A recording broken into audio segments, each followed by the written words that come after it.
अब जैसे प्रेमानंद जी हैं, प्रेमानंद जी का क्या हाल है? वो यही है, जब उनको खाना मिल गया तो खा लिया, नहीं मिला तो रह गए ऐसे ही। पानी मिल गया तो पी लिया, जैसा मिल गया वैसा पी लिया। अब आप देख रहे हो कि उनकी किडनियां खराब हो गई थी, है ना? तो अब जैसे, अब बेचारे जानवर है, अब जानवर को कब कौन खा जाएगा और वो उसको खाने में क्या आ जाए। कभी कभी जहरीली पत्तियां जानवर खा लेते हैं, मर जाते हैं, पेट खराब हो जाता है, तो बेचारे इधर से उधर घूमते रहते हैं, खा जाते हैं, उनके पेट में इकट्ठी हो जाती हैं, है ना? गाय जो सड़कों पे घूमती रहती है शहरों में, वो पिन्नियां खा जाती हैं। उनको नहीं है ये सब समझ के पिन्नी खाने की चीज नहीं है, ये नहीं है वो वो उनको बस अब भूख लगी है तो अब जो मुंह में आ गया सब खाने लगती हैं। फिर कोई कोई किसी को बेचारे को रहम आ जाता है तो उनका ऑपरेशन करा के उनके पेट से पिन्नियां निकालते हैं, ऑपरेशन करा कर। आपने कई वीडियो भी ऐसे देखे होंगे। तो इस तरह की समस्याएं हो जाती हैं। तो आदमी है और मननशील चिंतनशील नहीं है, तो कम से कम उसे मनुष्य की श्रेणी में नहीं रख सकते अगर उसने ऐसा काम करना छोड़ दिया है तो। नहीं तो जिस भी लेवल का मनुष्य है उस लेवल का मन का इस्तेमाल करना चाहिए। और जो इसको बुरा मानते हैं या बोलते हैं कि ठीक नहीं है, ऐसे नहीं करना, ये नहीं करना, उनसे उनसे भैया बचना ही चाहिए। वो आपका जीवन भी पशुओं जैसा ही होने को वो बोलेंगे, और फिर उसका जो भी परिणाम आएगा आएगा। क्योंकि आप पशु का पता नहीं है कब कब तक जिए, कब तक नहीं जिए, क्या हो जाए क्या नहीं हो जाए, कुछ नहीं कह सकते। इस दुनिया मनुष्य को बोलते ही इस वजह से, मनुष्य का मतलब ही है मन की संतान। मनु धन अस्य, माने मन का जो है। तो इसे मनुष्य नाम जो दिया है संस्कृत में, वो इसी वजह से दिया है कि इसका मन और दूसरी प्रजातियां जो हैं, दूसरे जो जीव हैं, उनकी तुलना में बहुत ज्यादा विकसित है। और मन का मतलब ही होता है विचारशील,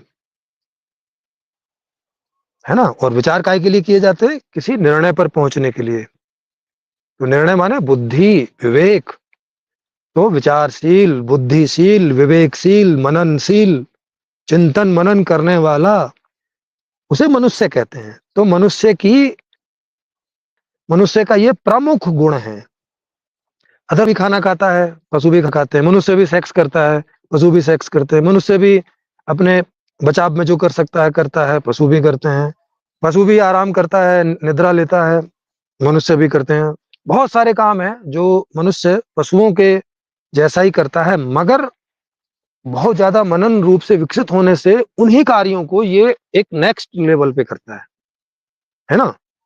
गाय भैंस को तो जहां नींद आ जाएगी वहीं सो जाएगी। आदमी को ऐसा नहीं है कि कहीं भी कहीं भी सो जाए। ये अपना इंतजाम करता है, मच्छरदानी लगा के मच्छरों से बचता है, एसी लगा के गर्मी से बचता है, हीटर लगा के ठंड से बचता है, ये बहुत सारे जुगाड़ कर लेता है। तो मनुष्य का मतलब ही है जो चिंतनशील, मननशील, विचारशील, विवेकशील।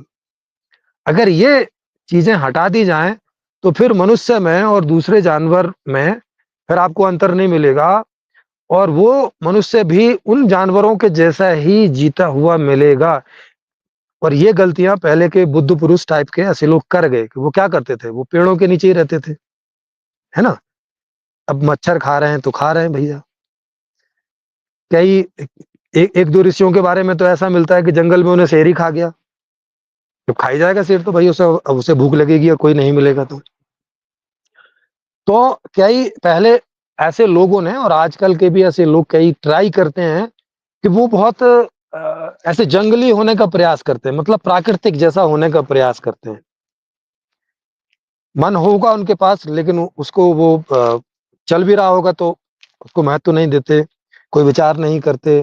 कोई निर्णय आ भी रहा होगा तो उस पे काम नहीं करते, उसके अनुसार चलते नहीं है। तो वो जानवरों जैसे चलने लगते हैं। तो फिर उनका जीवन आप देखेंगे, खाना मिल गया तो खा लिया, नहीं मिला तो नहीं खा